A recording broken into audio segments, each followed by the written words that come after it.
You know, for the longest time, a diagnosis of retinitis pigmentosa, or RP, it felt like this unavoidable countdown to losing your sight.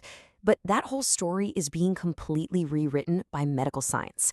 Today, we're going to dive into how the entire approach to this condition has been turned on its head. This right here, this is the core of everything we're talking about today. It's a massive shift in thinking, right?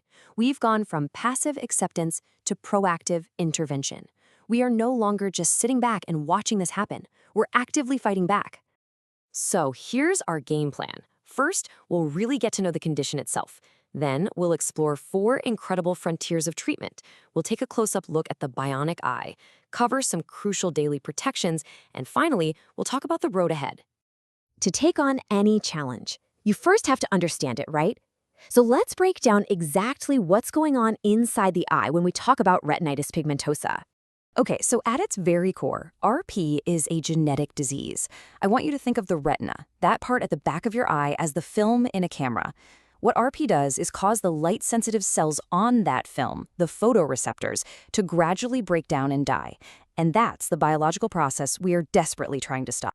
So how does this usually play out? Well, the progression often follows a pretty distant pattern. It usually kicks off with night blindness, making it tough to see in low light. Then, the peripheral vision starts to narrow, creating what we call tunnel vision. It's literally like trying to see the world through a straw. In the later stages, central vision can get hit too. Understanding these steps is so important for tracking its progression.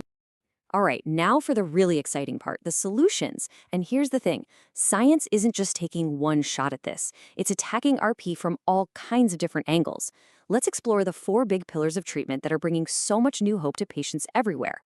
This slide basically maps out the entire strategy. You've got gene therapy, which goes right to the source code, the genes themselves.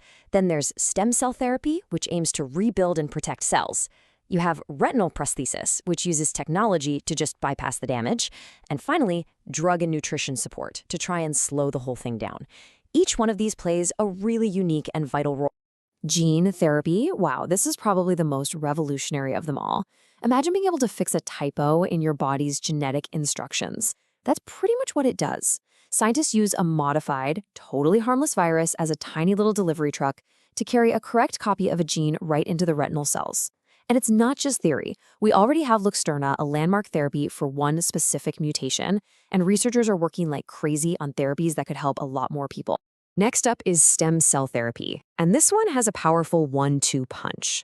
The first goal, obviously, is to try and replace the photoreceptor cells that have already been lost, but just as important, these stem cells can also act like tiny on-site factories, releasing these nourishing factors that help protect the healthy cells that are left from getting damaged. Okay, let's zoom in on a piece of tech that sounds like it's straight out of a sci-fi movie, but I promise you it is very, very real.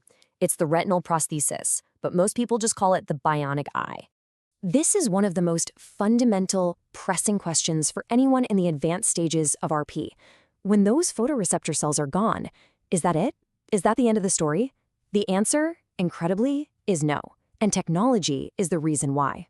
This slide shows you the ingenious workaround. See, in a healthy eye, light hits the photoreceptors, and they create a signal for the brain. The bionic eye just bypasses those damaged cells completely.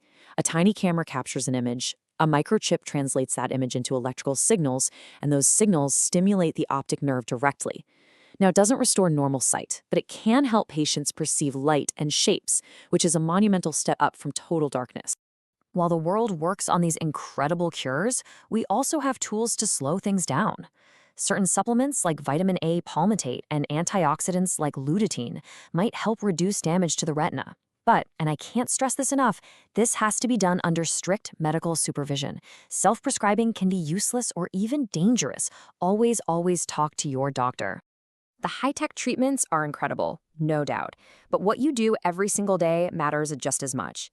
This whole section is about empowering you to protect the vision you have right now. This is all about a philosophy of active partnership in your own care. While the scientists are working on the future, your daily actions are a critical line of defense for today. You're not just a patient, you are the guardian of your own sight. So here's a super actionable checklist. First, protect your eyes from UV light. It can speed up the damage, so high-quality sunglasses are just not negotiable. Second, you have to be consistent with monitoring. Regular exams, at least every 6 months, let you and your doctor track the disease's speed and make smarter decisions. And finally, just be kind to your eyes. Avoid strain and give them the rest they need. So we've covered the science and the daily habits, but there is one more crucial piece to this journey, the psychological part. Because let's be real, managing a chronic condition is as much a mental battle as it is a physical one. The journey with RP can be really long and, frankly, emotionally exhausting. But you absolutely do not have to walk it alone. Connecting with other people who just get it, who understand what you're going through, provides incredible strength. These patient communities are absolute treasure troves of practical advice, emotional support, and the latest scoop on clinical trials. Maintaining a proactive, hopeful mindset is a powerful tool in its own right. And so we end with this powerful thought. In the past, genetic testing, it might have felt like you were just waiting to receive bad news. But today, it's a whole new ballgame. Knowing your specific genetic mutation isn't just a diagnosis anymore. It's your personal key. It's your all-access pass to the future of precision medicine and these targeted gene therapies. It is the very first step on a road that is filled with more hope and more action than ever before.